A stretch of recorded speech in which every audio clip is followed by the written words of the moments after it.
And we're back. Did you miss me? I missed you all too. I've been studying Esther every day, trying to figure out the best way to teach it. I know reading the Bible tends to get a little heavy, and I'm like telling God, this one will never sell. They'll never understand. I don't even read it well.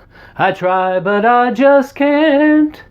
But I read it every night, and I fight to hide the excitement. 'Cause this one's for you, this one's for you. So I'm doing it for him, and I hope you really can grasp all of the deep meanings in here and timelines. This is just another beautiful example of how God is giving us clues, specific clues, to try to help us put this all together. So I added a few things to our timeline as I was just kind of looking at it and meditating on it.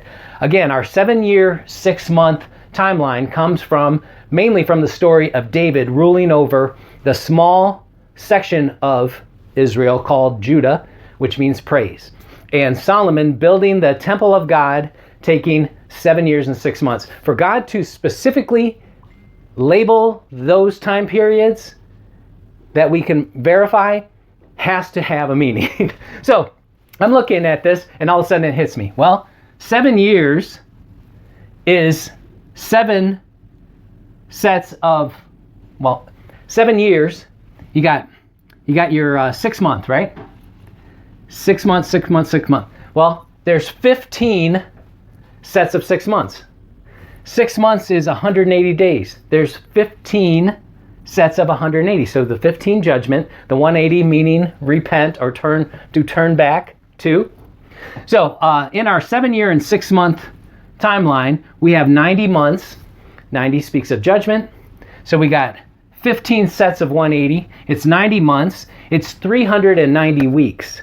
Now, again, since a full year has a few extra days, we're going to account for those few extra days in the sun, moon, and stars. But as far as how the Hebrew calendar and how God's calendar would justify this, and remember, the time is probably going to be shortened to 360-day years. So it does work out to 390 weeks if you do it that way, and 2,700 days. And remember, during this month of Elul, leading up to the rapture date of the days of awe, we're reading Psalm 27. So 90, 390, remember 39 has the symbolism of being self-willingly put under a judgment or punishment, and it fit with the 39 weeks of pregnancy also. And they would, with the lashes that they would execute as a judgment, it was 40 minus 1. So they want to make sure not go over. So there's that 39. And then 27, again, it's 3 times 9. And so just a lot of symbolism with those numbers that I thought you might enjoy. Again, our timeline, Feast of Trumpets, Rosh Hashanah. It's a 2-day feast. So it starts on the 18th of September, 19th, 20th. So like the evening of the 18th through the evening of the 20th. Then we go into, somebody asked me about this. There's 10 days of awe, which include trumpets and atonement. The first 2 and the last day, the 10th day. So 7 in the middle are just purely awe. So yeah, there's 10 days of awe, but there's 7 days of awe also. And the 7 days of awe can turn into the 7 days of awe. We return, but again, Jesus doesn't come back, hit his foot on the Mount of Olives, split it in half, and instantly become the King of Israel. There is, according to the book of Joel and according to the other prophecies, a lot of smoting and smiting that needs to go on. Then 1,335 days from that abomination fits with the Hanukkah. May or may not be used, but what a beautiful time to bring down the temple. And then a little extra time until Nisan, when kings are properly crowned to start a new year at the beginning. From this point on, you will be the king. So all that fit beautifully. So I really love this timeline, and of course we'll watch all of the important days, and we'll make adjustments as time passes. But I'm sure you're all wondering, with our 18 days left, how's Rapture Balloon doing? So for a quick update on the Rapture Balloon, let's go to Sally on the ground. So first of all, okay, here's Rapture Balloon, and it used to hang up, and then now it's like that, but there's still some air in it. So we'll send you now to Sally on the ground.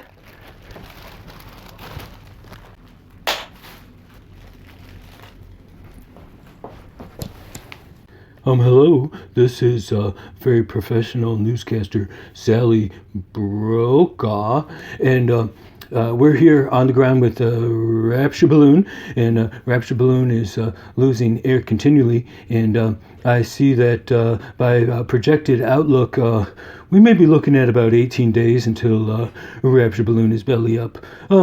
We'll keep an eye on Rapture Balloon and give you updates as we find appropriate. Back to you, Dr. Barry. This is very professional Sally Brokaw reporting from Rapture Balloon Central. Thank you, and come again. Thank you, Sally. Excellent report. So, hey, everyone, what's up? What's up? I'll tell you what's not up. Rapture Balloon. That was quite exciting, wasn't it? I mean, it's fitting so well with our timeline. But don't put too much emphasis on that. What we want to stick our emphasis on is the Word of God. And in our story of Esther, there are so many poignant, purposeful timeline clues. And when you see timelines like that kind of jump out at you, it's more proof to me, more confirmation the Lord wants us to figure this out. So when we last left our hero Esther and Mordecai, it was chapter 4, and we had been through the third year of Ahasuerus. There was a 6-month party. 3 years, 6 months. And then it was the fiasco with Vashti, and then he throws a 7-day party. All that's just too delicious. And then we hear that when the party is proclaimed, the 7-day party, that he calls a bunch of his the chamberlains.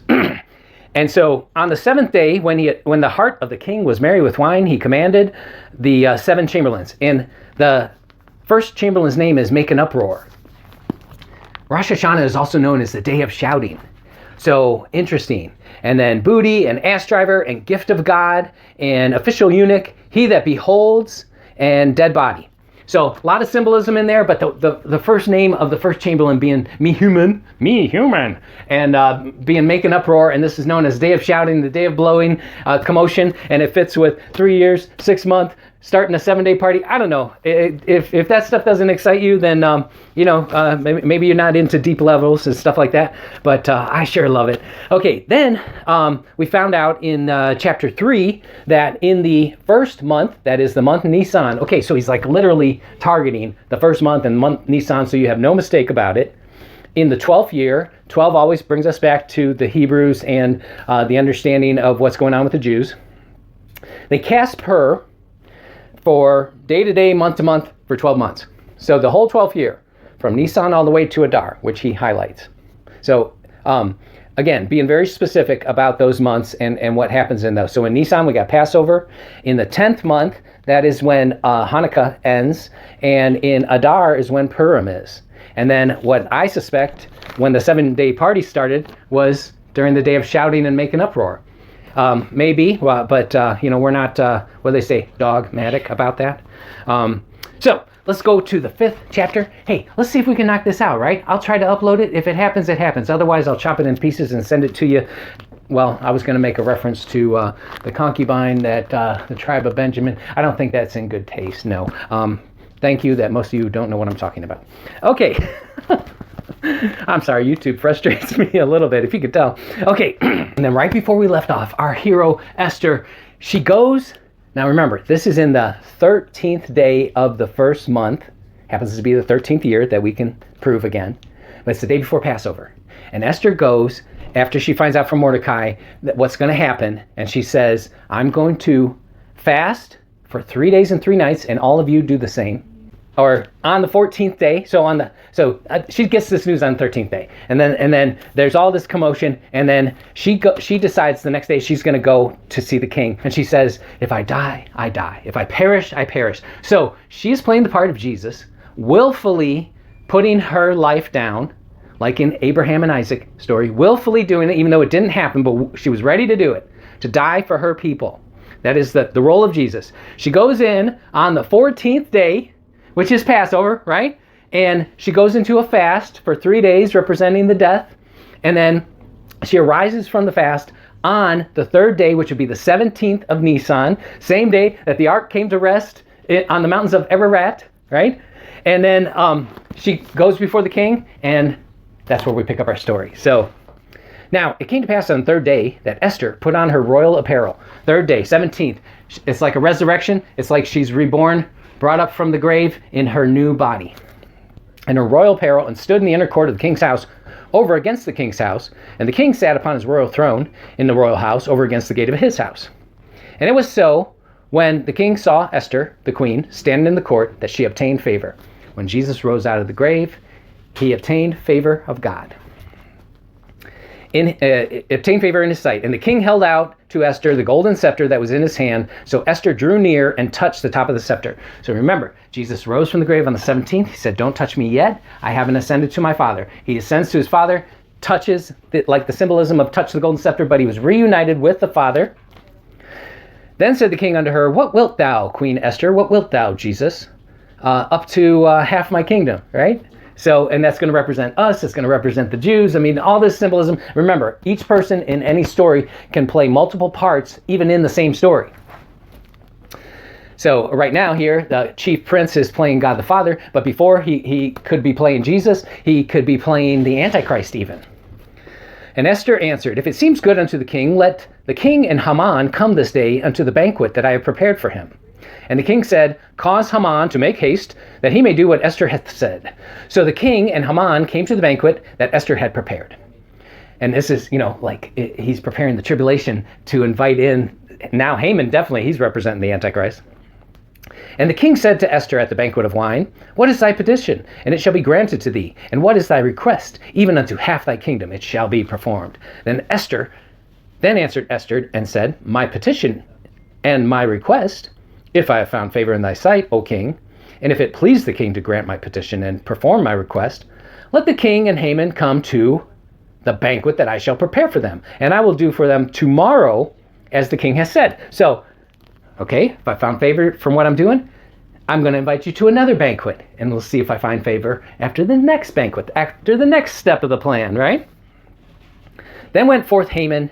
So that was on the 17th day. Okay, she arose, she finds favor. They come to the banquet on the 17th. On Resurrection Day, the king and Haman, the bad guy, and Esther, they're all at this banquet of wine. And he says, what would you want? And she says, come tomorrow, which will be Nisan 18. Okay, we're still right there in Nisan.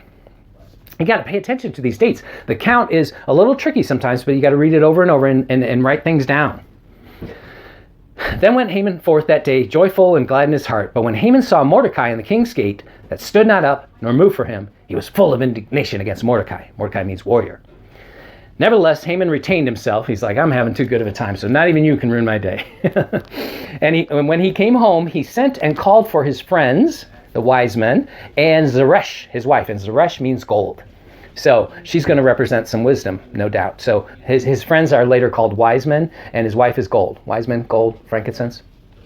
And Haman told them of the glory of his riches and the multitude of his children, and all the things wherein the king had promoted him, and how he had advanced him above the princes and servants of the king.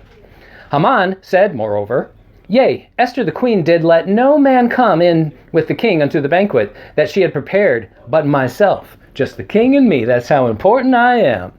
And tomorrow I'm invited unto her and the king also for the second banquet. So he's feeling pretty proud of himself. He's feeling full of himself. He is the best. Yet all this availeth me nothing, so long as I see that Mordecai the Jew sitting in the king's gate. Then said Zeresh his wife, golden, and all his friends unto him, let gallows be made of 50 cubits high, 50 cubits. Okay, cubit, it was like from the elbow to the end of the finger, so it's like 2 feet-ish. So it's like 100 feet maybe.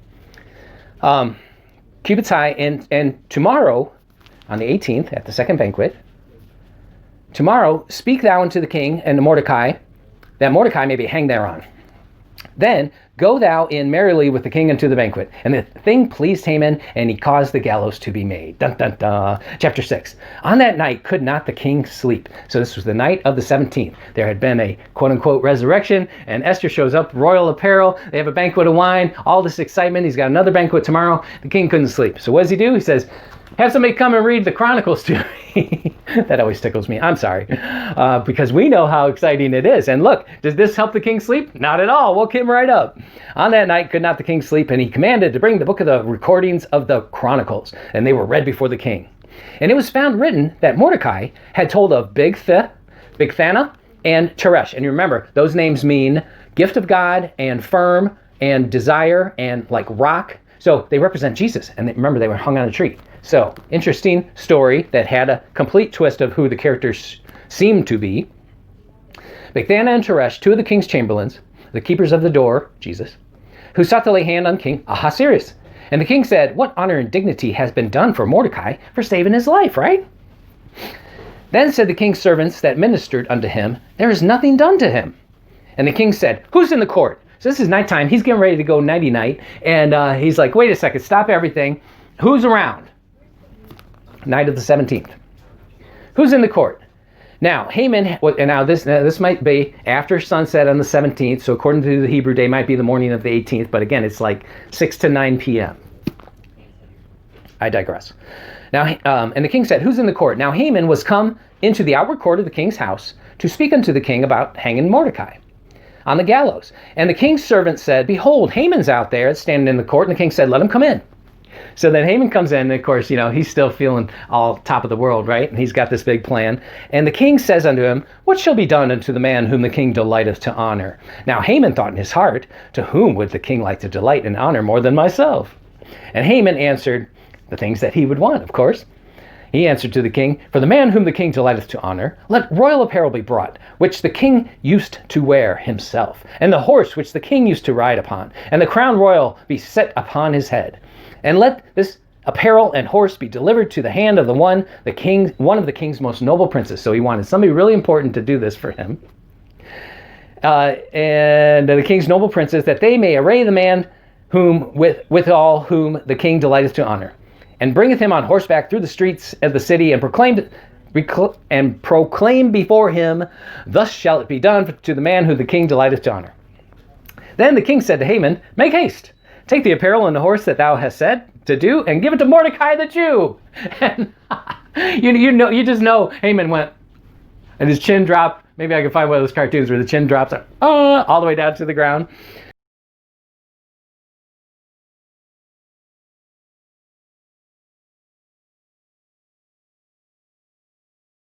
That sitteth in the king's gate. Let nothing fail of all that thou hast spoken. So he's like, you go do it. I want you to do exactly that.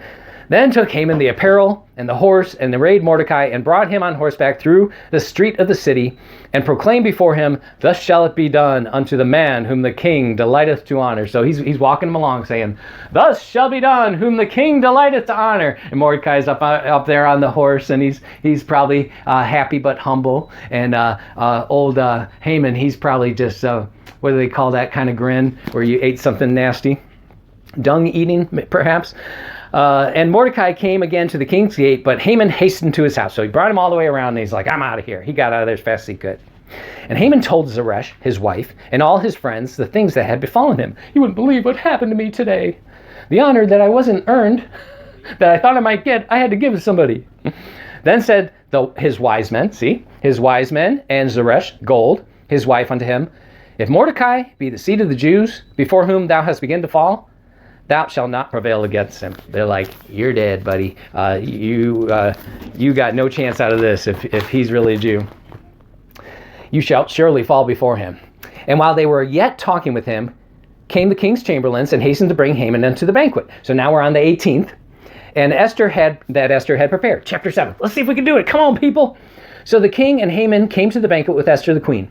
And the king said unto Esther on the second day of the banquet of wine, what is thy petition, Queen Esther? And it shall be granted thee. And what is thy request? And it shall be performed to thee, up to half my kingdom.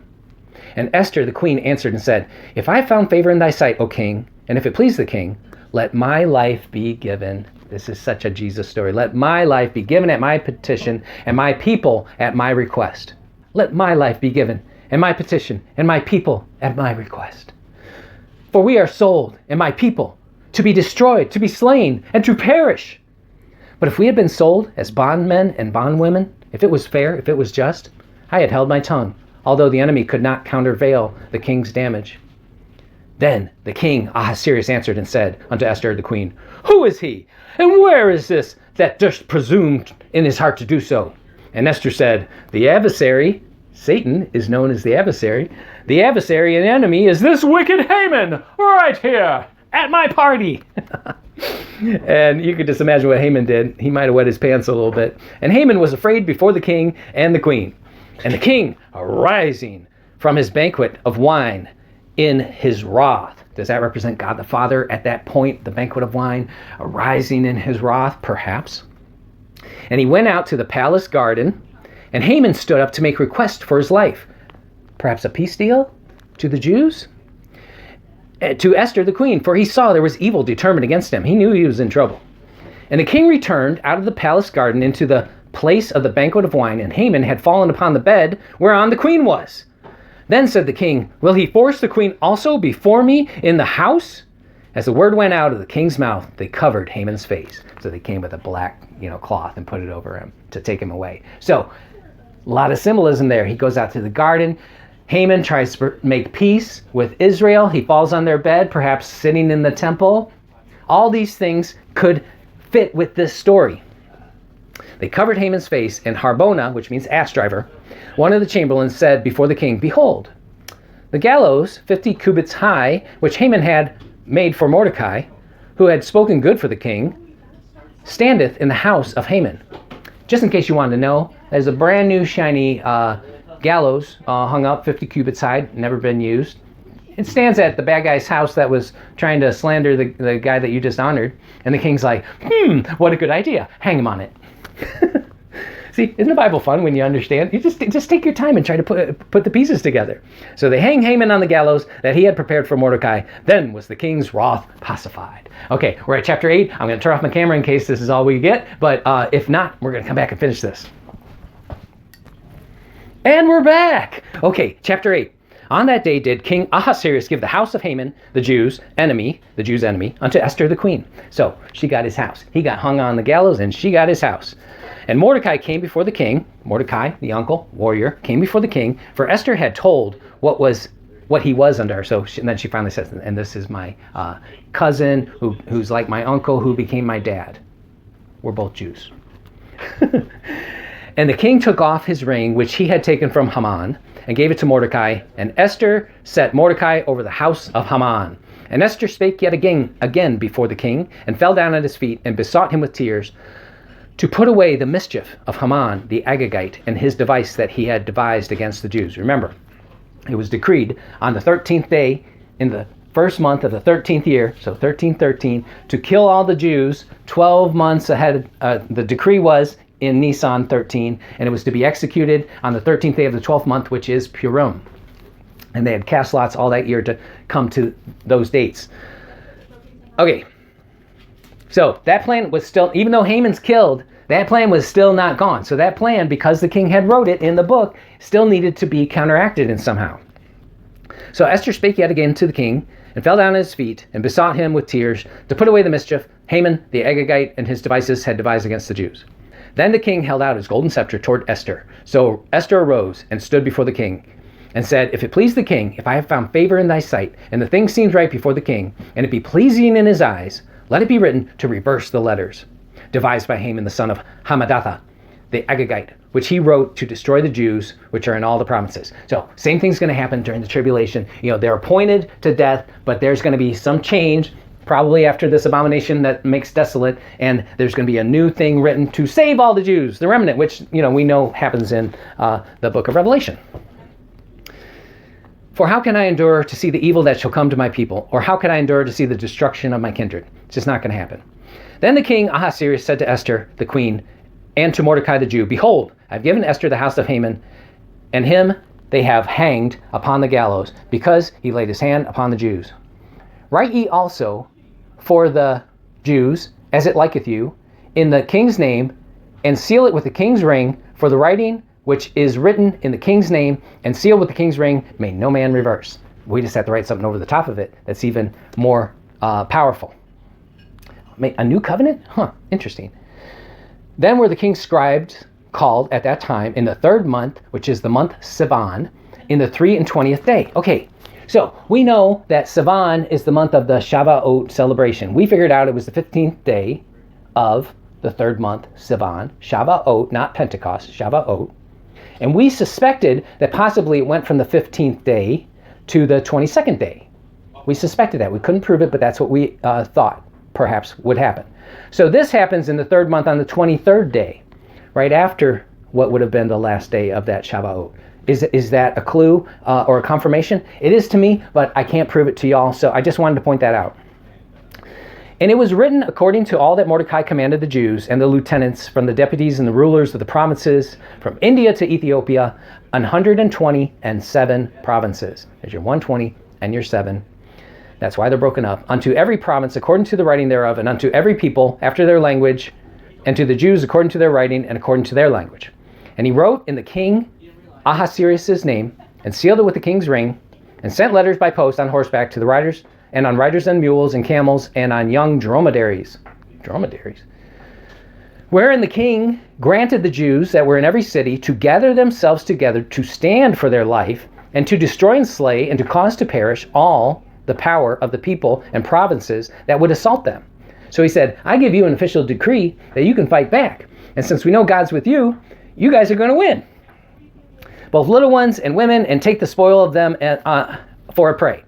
Upon one day in all the provinces of King Ahasuerus, namely on the 13th day of the 12th month, that is Purim, from that day until now and forever, as we'll find out. And a copy of the writing was commanded to be given to every province and published unto all the people, and the Jews would be ready against that day to avenge themselves. And that's what happens at the end of Revelation. When we come back, the Jews will rise up, we will be fighting with them, and we will smote many, and nobody will be able to stand before us, and we will crush our enemies to dust, and the Jews' enemies to dust. God's people will crush the enemy of God's people to dust. So the posts that rode upon the mules and camels went out, being hasted and pressed on by the king's commandment, and the decree was given to Shushan the palace. And Mordecai went out from the presence of the king in royal apparel and in blue and white, with a crown of gold, and with a garment of fine linen and purple. In the city of Shushan rejoiced and was glad. And the Jews had light and gladness and joy and honor. In every province and in every city, withinsoever the king's commandment and his decree came, the Jews had joy and gladness, a feast and a good day. And many people, now listen to this, and many of the people of the land became Jews. Huh? What? They became like, hey, we want to be in your group. We want to become Jews. For the fear of the Jews had fallen upon them. If you can't beat them, join them, right? Okay, chapter 9. Now, in the 12th month, let's go ahead and stop the camera and start again. We're almost done. Chapter 9. Now, in the 12th month, that is the month Adar, on the 13th day of the same, when the king's commandment and his decree drew near to be put to execution in that day, that the enemies of the Jews hoped to have power over them, though it was turned to the contrary, that the Jews had rule over them that hated them. The Jews gathered themselves together in their cities throughout all the provinces of King Ahasuerus to lay hands on such as sought their hurt, and no man could withstand them. For the fear of them had fallen upon all people. And all the rulers of the provinces, of the lieutenants and deputies and officers of the kings, helped the Jews because of the fear of Mordecai had fallen upon them. Everybody was joining in with the Jews to help them out. They're like, we're joining the winning team. For Mordecai was great in the king's house. Remember, warrior was great in the king's house. And his fame went out throughout all the provinces. And this man Mordecai waxed greater and greater. Thus the Jews smote all their enemies with the stroke of the sword, and slaughter and destruction, and did what they would unto those that hated them. Just like Psalm 18. Go back and read Psalm 18. And in Shushan the palace, the Jews slew and destroyed 500 men. Now we come into the story of Haman's 10 sons, which represent or were replayed out as Hitler's 10 henchmen hung at Purim Fest 46. And the year 5707, which is associated with 46 and 1947, that straddled those 2 years. That story of them being hanged, and that's when it happened, and the bad guy of the Jews yelled out, Purim Fest 46. I mean, can you believe that? That is God just flash forwarding us right into this timeline. And so in 1946-47, that would have been, from 46 to be 54 years, so it's 74 years. Okay, so 74, so that would bring us from 1946-7, would have been like 74, 73, and 74 years. Which again, that's how old Israel is right now. Oh, that doesn't make you excited. I just don't know what. Okay, so then we got the names of the sons. Parshandatha, Dalphan, Aspatha, Porasa, Adalia, Aridatha, Parmasthada, Erisai, and Eridai, and Vazatha. So you remember, you can go back a couple of videos and find out what those names meant, because I can't look those up at this moment. Then the 10 sons of Haman and the sons of Hammedatha and the enemy of the Jews slew they, but the spoil laid they not their hand on. On that day, the number of those that were slain in Shushan the palace was brought before the king. And the king said to Esther the queen, the Jews have slain and destroyed 500 men in Shushan the palace. And the 10 sons of Haman, what have they done to the rest of the king's provinces? Now what is thy petition? And it shall be granted up to thee. And what is thy request further? It shall be done. Then Esther said these immortal words. If it please the king, let it be granted to the Jews which are on Shushan today. For tomorrow, which again means tomorrow, but also tomorrow in a future time, also according to this day's decree, and let Haman's 10 sons be hanged upon the gallows. And it happened how many thousands of years later in 1946. That is just so amazing. And the king commanded it to be done, and the decree was given at Shushan, and they hanged Haman's 10 sons. And they hanged Haman's 10 sons. For the Jews that were in Shushan gathered themselves together on the 14th day also of the month Adar, and slew 300 men at Shushan. But on the prey they laid not their hands. So they didn't take their stuff yet. But the other Jews that were in the king's provinces gathered themselves together and stood for their lives and had rest from their enemies and slew their foes 75,000. But they laid not their hands on the prey. On the 13th month, the month Adar, and on the 14th day of the same, rested they and made the day of feasting and gladness. So we're at, we got 75,800 total killed. Those numbers mean something. But the Jews that were at Shushan assembled together on the 13th day thereof, and on the 14th day thereof, and on the 15th day of the same, they rested and made a day of feasting and gladness. Therefore, the Jews of the villages that dwelt in the unwalled towns made the 14th day of the month Adar a day of gladness and feasting, and a good day, and of sending portions. Remember in mid-tribulation how they're going to send portions to each other after they kill the 2 witnesses and they lie in the street for 3 days?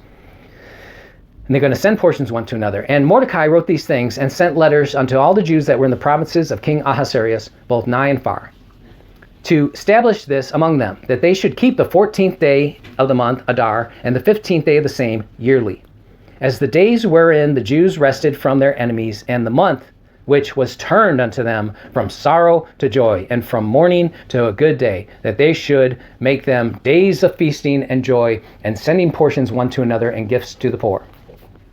And the Jews undertook to do as they had begun, and as Mordecai had written unto them, because Haman the son of Hammedatha the Agagite, the enemy of the Jews, had devised against them to destroy them. And they cast Pur, which is the lot, to consume them and destroy them. But when Esther came before the king, this is kind of like a recap, came before the king, commanded by letters that his wicked device, which was devised against the Jews, should return upon his own head, and that he and his sons should be hanged on the gallows. Wherefore they called these days Purim, after the name Pur. Therefore these words of this letter and of that which they had seen concerning this matter, and which had come unto them, the Jews ordained and took upon them and upon their seed and upon all such as joined themselves unto them.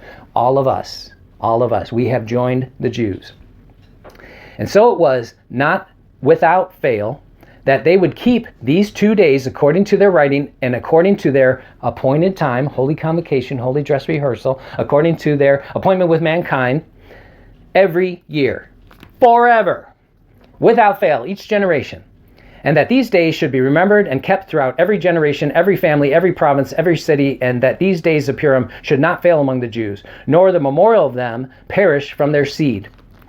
Then Esther the queen, the daughter of Abihai, and Mordecai the Jew, wrote with the authority to confirm this second letter of Purim. And he sent letters unto all the Jews into 127 provinces of the kingdom of Ahasuerus, with the words of peace and truth. Peace and safety? Interesting.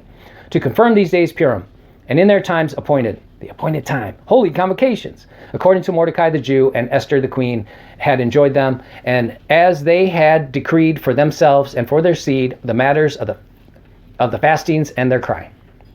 And the decree of Esther confirmed these matters of Purim, and it was written in the book. Now, this is just another little clue of how God specifically puts every verse and chapter with a certain number of numbers, and the books are lined up exactly to say something. Because here we are, we're ending this book, and he starts at chapter 10 just to have 3 more verses. So there's a 10 and a 3 for a 13. There's a 10 to make this indicate a completion. It's a 17th book. So it's a 17th book with 10 verses. So it's a 117. Esther means star. Everybody's names mean things that apply to us at the end of time. So there's this voluptuous meaning throughout the entire book and throughout, and I mean this book, throughout every part of the Bible. So it's such a delight to search that out, and how wonderful that we're discovering it before we're up there, because when we're up there and Jesus is going to say, oh, well, guess all the stuff you missed, but it's going to be delightful. I think it is delightful to him that we already know some of it. So here's the last 3 verses, chapter 10. And King Ahasuerus laid a tribute upon the land and upon the isles of the sea. And all the acts of his power and of his might and of the declaration of the greatness of Mordecai whereunto the king advanced him, are they not written in the book of the Chronicles? I love that. It's like Jesus, have you not read the scriptures? Are they not read in the book of the Chronicles of the kings of Media and Persia? For Mordecai the Jew was next unto the king Ahasuerus, and great among the Jews, and accepted of the multitude of his brethren, seeking the wealth of his people, and speaking peace to all his seed. So this story took us through 14 years. Again, a 14-year warning, which would represent our 7 years beforehand, and then the 7-year story, and overlapping, pulling out symbolism left and right of all these different wonderful things. So I hope that was enjoyable for you. I hope you are encouraged to dig in yourself and look for more and try to bring more clues. I'm just checking my notes. So one thing that we know was Esther, a Jew, married to a Gentile king, right? A Gentile bridegroom. So opposite of all these stories that we've been studying, a Jewish bridegroom takes a Gentile bride. This is a Gentile king had a Gentile bride, kicks her out, even though she ends up representing Israel. And he takes a Jewish bride. So Esther really, talk about flipping the script. The Lord is not the author of confusion. He's just the best at it. He loves to put in such a mystery that we dig in, only to find out we got to flip the script and go the other way. I mean, it's just like walking through the wilderness. So Esther, the Jewess, was brought into the temple 7th year, 10th month. So that represents perhaps that the Jews, after this abomination of desolation, no, let me take us back. After this rapture tribulation in the 7th month, let's just give it the whole 7th month. So days of awe, day of atonement, days of tabernacle, you name it. I'll be happy in any of them.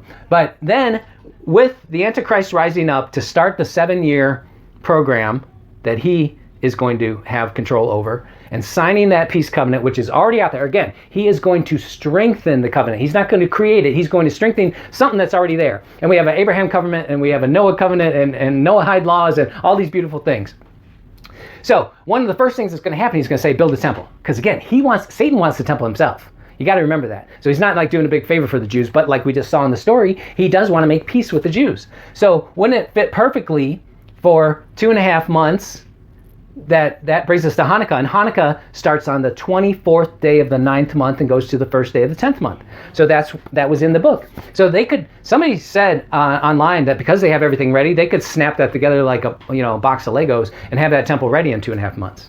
I don't know if that's true. If they at least lay the foundation and go in at Hanukkah, because Hanukkah is a big deal with rededicating the first and second temples had a dedication ceremony related with that, with Hanukkah. So I think the third will. So that fits perfect with our timeline, right? And it needs to all get started a little bit beforehand. So that's perfect. And then in the 12th year, representing the Jews, in the first month, which this is starting 7th month. So first month, and it goes 12 months. They cast Pur to decide to do it in the 12th month, which is Purim. So did you know also that Purim and our Christian Pentecost are 6 months apart from each other? It would be like the 12th month and the 6th month, or the first day, the 12th month and the 5th month. Because remember, everything's 7 months off. So 1 is 7 and 2 is 8, and so 5 and 12, and I don't know. Just the timelines, are kind of interesting, at least for either the 1290 or the 1335. Then the 13th year was the decree, and then Esther goes on Passover of the 13th year, performs the miracle that represents Jesus, giving his life up for us, going into the grave, comes out in her royal apparel, invites them to the banquet on the 17th and 18th. So one banquet on the 17th, Resurrection Day. The next one, remember, Jesus ascended on the 18th to see his Father, came back down, and so that could represent the second banquet. And then there was still the decree that was supposed to be executed on the 13th day of the 12th month of the 13th year.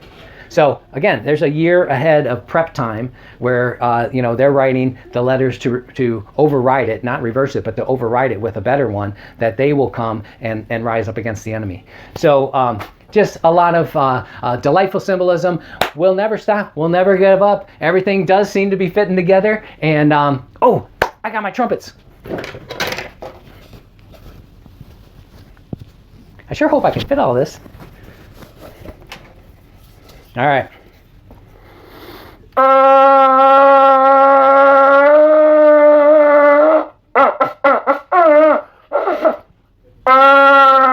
Hey, not bad, huh? Getting a little better.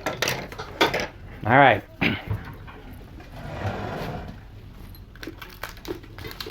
Time to raise the dead.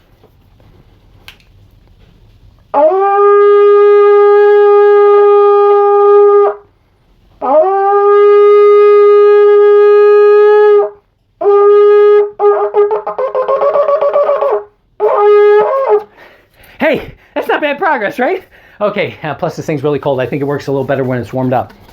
So, love you all. See you soon. Thank you. Come again.